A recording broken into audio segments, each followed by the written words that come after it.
Ma'am, si Lenny, si Palas pa. Si Ma'am... Oh, Shirley, ayan. Nakakalimutan ko na. Ayan, at saka yung kanilang mga mister at saka yung mga donators nila. Ayan, salamat sa kanila.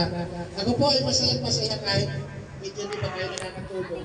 Nabawi na lang ako ng tulog pag nasa Leyte na ako. Doon na lang ako babawi. Pero ngayon, napakasaya ko dahil marami pa lang nagmamahal sa akin. Akala ko wala. Ang dami din pala. Alam nyo, marami nag-pay sa akin. Gusto nilang pumunta. Kaya lang ang lalayo na talaga nila. Ayaw na nila na sabi nila baka next time na lang na mga 2 years siguro pagbalik ulit.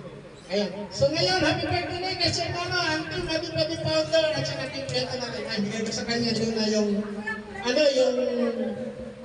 microphone. At nagpapasalamat ako unang-una sa aking bayaw, si Gerald Madrona at saka sa aking kapatid, si Jose Yakap Madrona. Ayan. Sila ang nag-prepare ng mga pagkain niyo.